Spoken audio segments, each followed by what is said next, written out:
नमस्कार दोस्तों चाइना से ज़्यादा झूठा फरेबी देश कोई हो नहीं सकता।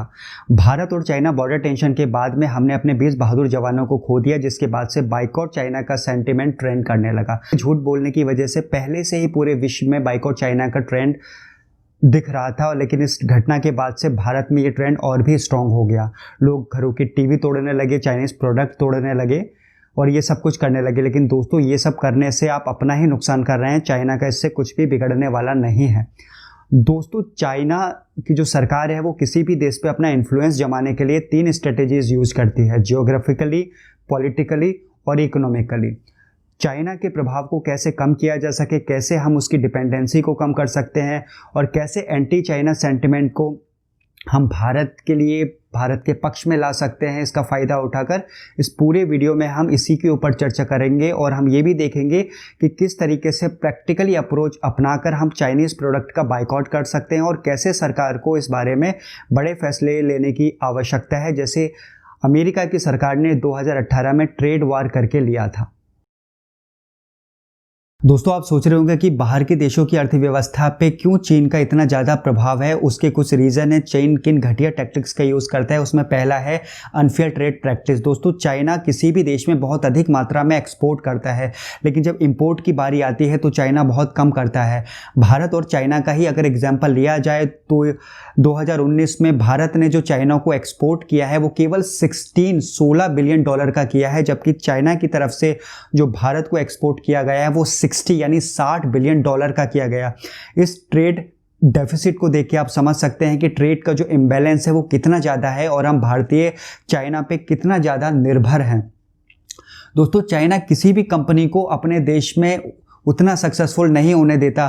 फेसबुक, ट्विटर, यूट्यूब और अमेज़न, ये सारी कंपनियां चाइना में बैन है और चाइना ने इनके क्लोन बना के खड़े कर रखे हैं।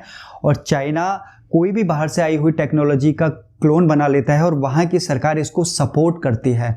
दूसरा चाइनीज़ की जो स्ट्रेटेजी रहती है दोस्तों, वो रहती है डंपिंग स्ट्रेटेजी। डंपिंग स्ट्रेटेजी में चाइना की सरकार इतनी कम कीमत में प्रोडक्ट का एक्सपोर्ट करती है कि दूसरे देशों की जो लोकल इंडस्ट्री है उस पर बहुत नेगेटिव प्रभाव आता है और इसकी वजह से कई बार इंडस्ट्री बहुत कमज़ोर हो जाती है वहाँ की, या फिर उनका बहुत नेगेटिव में चली जाती है। और इन सब में चाइनीज़ गवर्नमेंट जो है वो अपने देश में एक्सपोर्ट को सब्सिडी देती है और उनको प्रोत्साहन देती है। इसकी वजह से दूसरे देशों में चाइनीज़ प्रोडक्ट की मोनोपोली हो जाती है और उनका आधिपत्य हो जाता है। तीसरी स्ट्रेटेजी जो चाइनीज़ की रहती है वो डेब्ट ट्रैप। इसमें क्या होता है, चाइनीज़ सरकार जो होती है वो दूसरे देशों को, गरीब देशों को लोन देती है, जैसे मालदीव हो गया, श्रीलंका हो गया, नेपाल हो गया। और चाइना को पता होता है कि ये लोग लोन नहीं चुका पाएंगे, ये देश लोन नहीं दे पाएंगे, और इसके बाद में चाइना उनके कोई पोर्ट पे, उनके ज़मीन पे अपना, या उनको लीज पे ले लेती है या उनको ख़रीद लेती है, और जिनका यूज़ वो बिजनेस पर्पज से करती है या फिर मिलिट्री ऑपरेशन के लिए करती है, और ये सारे देश चाइना पे निर्भर हो जाते हैं। तो ये कुछ घटिया तरीके हैं जिनका चाइनीज़ सरकार यूज़ करती है और बाकी देशों की अर्थव्यवस्था में चाइना का प्रभाव जो है बढ़ता जा रहा है। इस प्रभाव को हमें रोकना होगा और सही निर्णय लेने होंगे सरकार को भी, जिससे चीन की जो निर्भरता है, भारत की जो चीन पे निर्भरता है, उसको कम किया जा सके और हम आगे बढ़ सकें।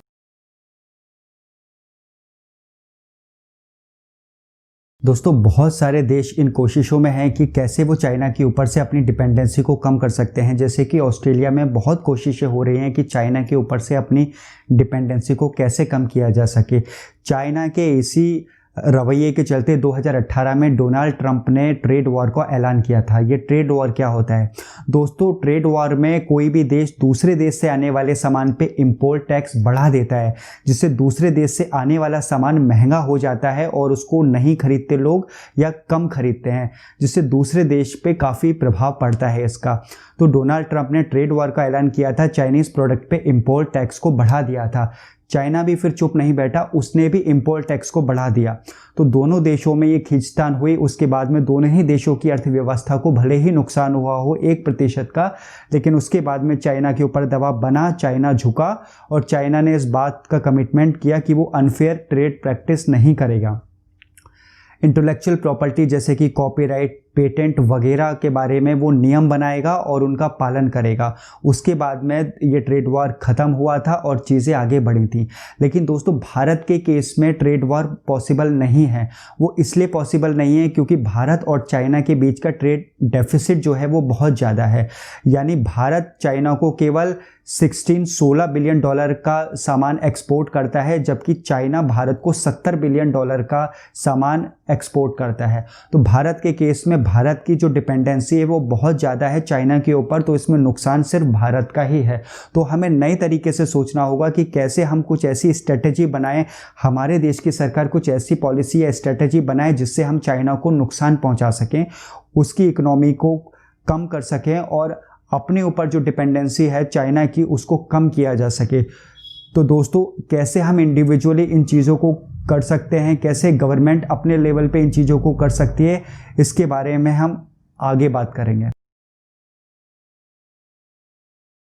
दोस्तों हमें इंडिविजुअल लेवल पे और सरकार के लेवल पे चाइनीज़ चीज़ों का, प्रोडक्ट का, कंपनीज़ का बहिष्कार करना होगा। इंडिविजुअल लेवल पे हम कैसे चाइनीज़ प्रोडक्ट का बहिष्कार कर सकते हैं? सबसे पहले तो हमें चाइनीज़ एप्लीकेशन को अनइंस्टॉल करना पड़ेगा अपने फ़ोन से, जिसको अनइंस्टॉल करने की दो वजह हैं। सबसे पहली वजह यह है कि वो जो भी प्रॉफिट कमाती हैं वो सीधा सीधा सरकार, चाइनीज़ सरकार के पास में जाता है।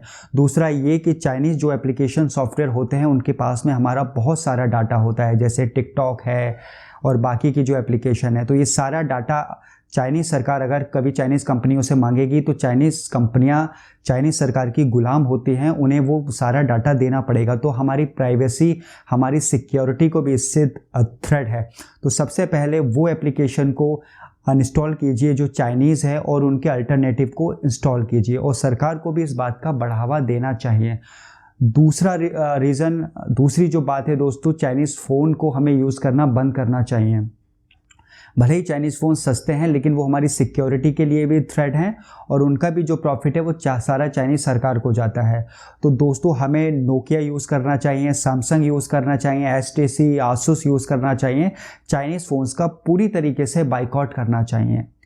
दोस्तों कई सारी ऐसी इंडियन कंपनीज़ हैं जिनमें चाइनीज़ इन्वेस्टमेंट है, जैसे ओला हो गया, स्विगी, जोमेटो, पेटीएम। इसमें चाइनीज़ कंपनियों का जो इन्वेस्टमेंट है वो 10% से लेके 40%, 50% तक है। दोस्तों वो कंपनी के प्रोडक्ट हम यूज़ कर सकते हैं जो कि भारत की हैं और जिनमें चाइनीज़ कंपनीज़ का जो इन्वेस्टमेंट है वो मात्र 10 से 20% है।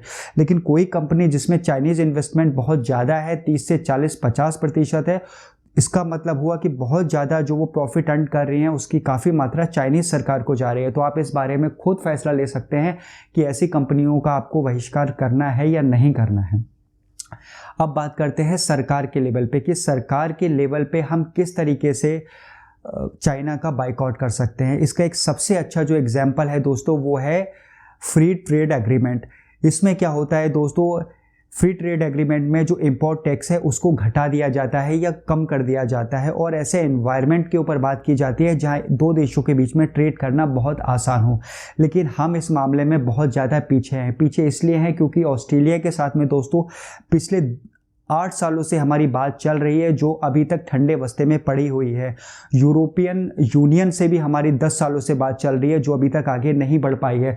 हमारे इस आलसीपन, इस लेजीनेस का फ़ायदा बाकी देशों ने उठाया और जैसे वियतनाम ने यूरोपियन यूनियन से बात की, फ्री ट्रेड एग्रीमेंट पे साइन किया और अब बहुत सारा वो सामान जो यूरोपियन यूनियन भारत से इंपोर्ट करता था वो वियतनाम से करेगा। तो हमारे देशों का जो फ़ायदा, हमारे देश के आलसीपन का जो फ़ायदा है वो बाकी देश उठा रहे हैं।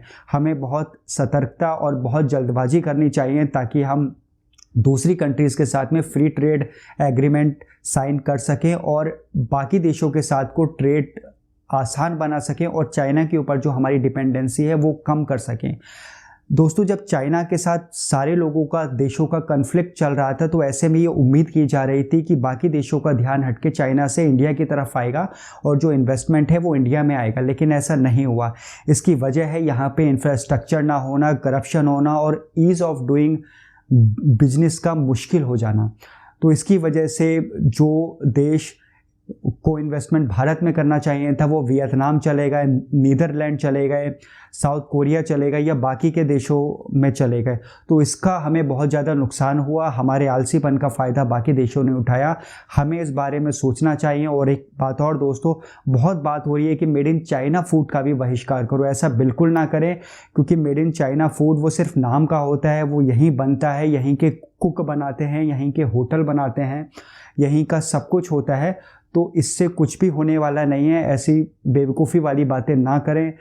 अपने किसी इंडियन की दुकान में घुस के उसकी दुकान में चाइनीज़ सामान की तोड़फोड़ ना करें। जैसे अभी मैं वीडियो देख रहा था कि चाइनीज़ खिलौनों में तोड़फोड़ की जा रही थी, ऐसी बातें ना करें, क्योंकि उससे हमारे इंडियन का ही नुकसान है, उसी को इकोनॉमिकली नुकसान है। तो ये दो लेवल हैं जहां हम इंडिविजुअली चाइना का बाइकआउट कर सकते हैं, और गवर्नमेंट लेवल पे फ्री ट्रेड एग्रीमेंट जो हम दूसरे देशों के साथ बढ़ाकर चाइना का बहिष्कार कर सकते हैं।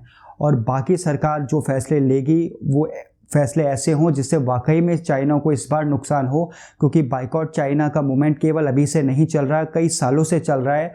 हम कुछ दिन करते हैं फिर भूल जाते हैं, लेकिन इस बार दोस्तों हमें भूलना नहीं है। इस मूवमेंट को हमें आगे तक बढ़ाना है और इस बात को हमें याद रखना है। धन्यवाद दोस्तों। मेरा वीडियो अगर आपको पसंद आया हो तो आप इसको लाइक कीजिए, सब्सक्राइब कीजिए और बेल आइकन दबाइए। मैं आपको ऐसे ही जानकारी वाले वीडियो लाता रहूँगा। धन्यवाद।